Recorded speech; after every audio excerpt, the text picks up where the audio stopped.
Hello. I haven't talked on this for a while. I just thought I'd jump on because I had an interesting discussion with someone, a friend of mine recently, and it just made me think because of what's happening in the world today, and I suppose it's very stressful for people. And I know it's very stressful for people what's going on in the world today, especially um, people with any kind of protected class, so someone in the LGBTQ area. Very frightening. And whether you kind of are an ally of the LGBTQ or not. Um, this is what made me think maybe we should be talking about this. So, just a conversation, wasn't relevant to what we're talking about. This person turned around and just randomly asked me, what do I think of the they, them, uh, those they, them people? And I thought it was quite interesting because how it was phrased led me to believe that this is a person who doesn't side with them, isn't an ally. Um, because it's just a strange question, isn't it? It's kind of put out there. So got to thinking about it. Obviously, I'm an ally, so I was like absolutely, completely support them. I don't think it's any of our business to get in the way of anyone's choice in life, what they want to do. But it's amazing the bigotry.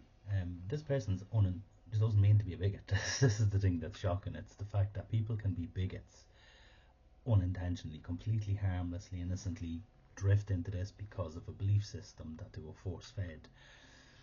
They're trapped in this thought process, and then because things are repeated. So, for example, if you're in a home where everyone is talking about, I don't like people in wheelchairs. People in wheelchairs get preferential treatment. Should they get their own parking spaces? They're close to the door. You know this kind of rhetoric that constantly goes on in some homes, and this is what we're doing. This is we've been holding this kind of information in the family home, then we're using this information into the world. And if we take America as an example, um, because there's such a division in America of the supporters and not even that. There's no grey area. It's just like I completely 100% support or I absolutely hate them.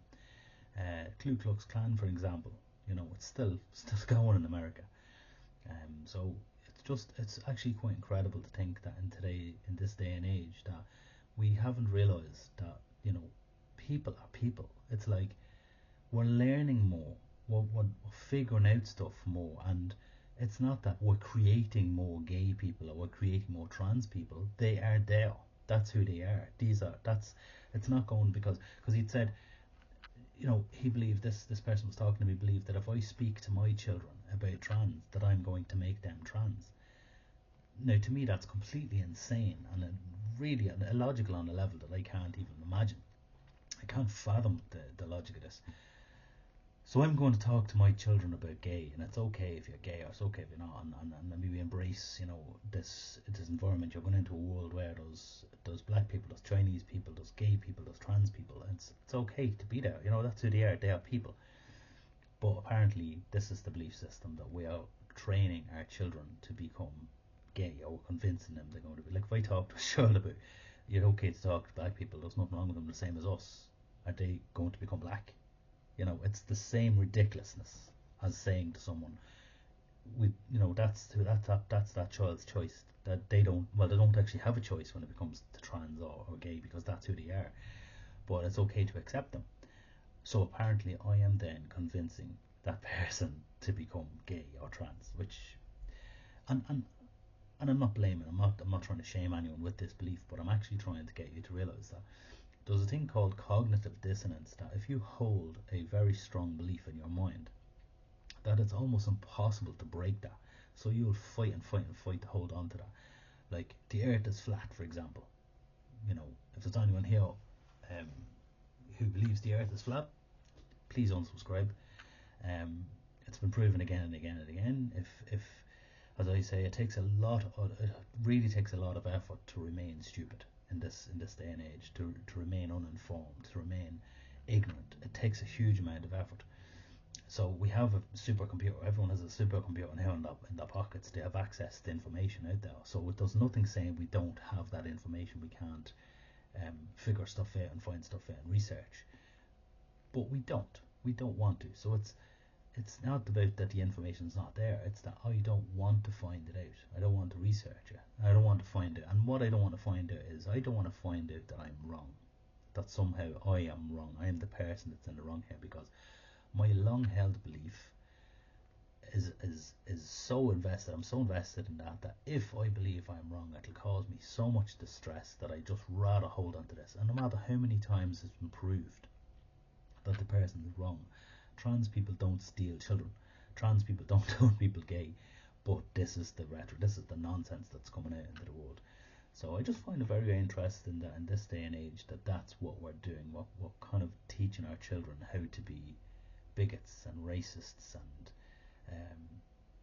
you know, homophobes, and it's shocking. It really is shocking. But just the fact that it's in such, I was actually shocked myself, because it was said in such a lovely environment, sitting down with a friend, having a cup of tea, lovely chat, and then just boom.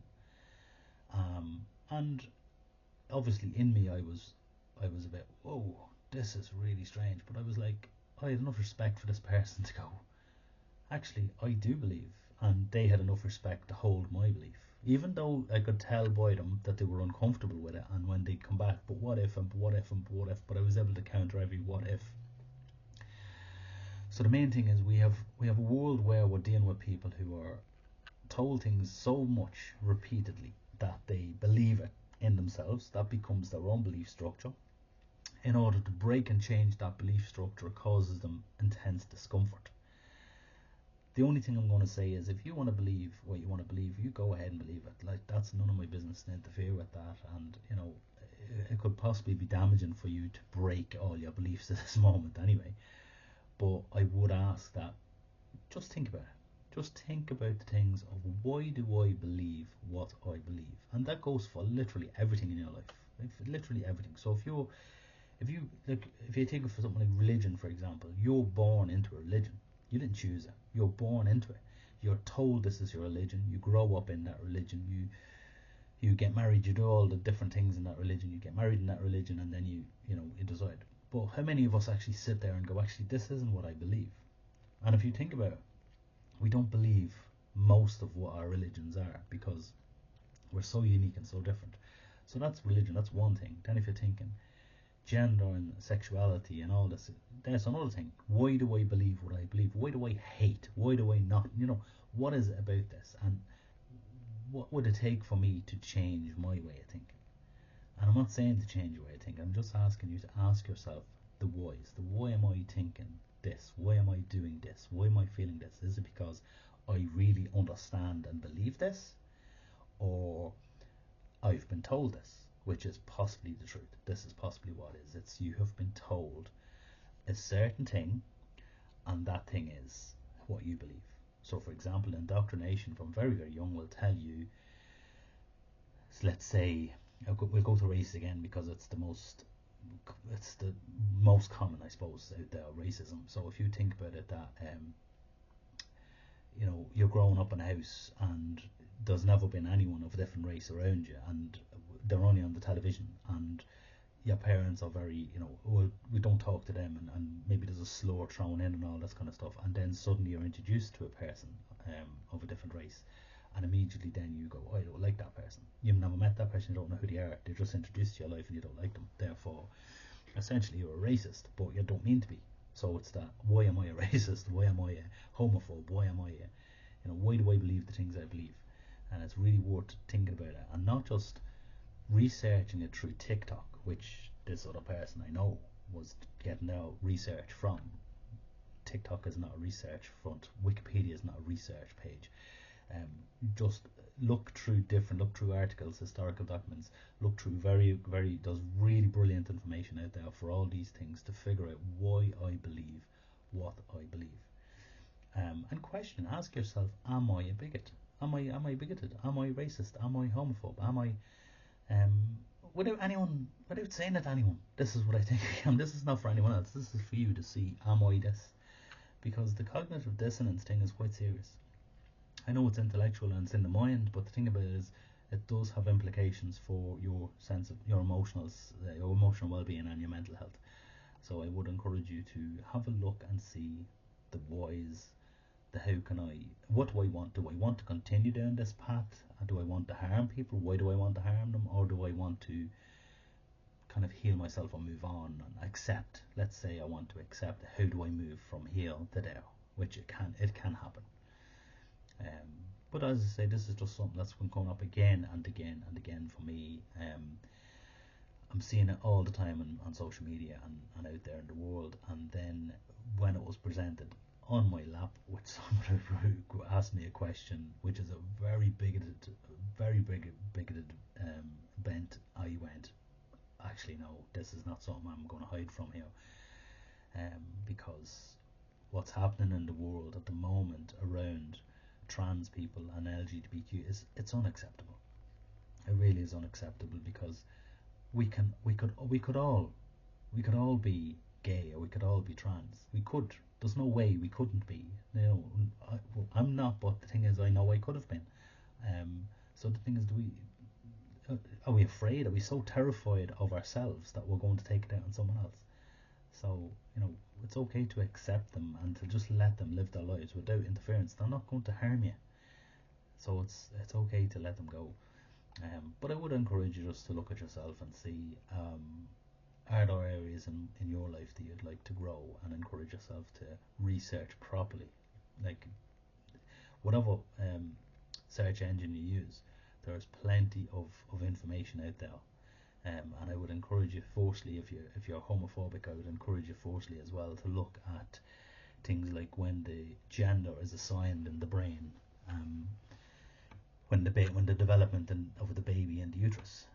When does the gender be assigned, and when do the genitals be assigned? And that might open your eyes a little bit to the prospect of transgender. Okay. Anyway, thank you. Talk to you soon.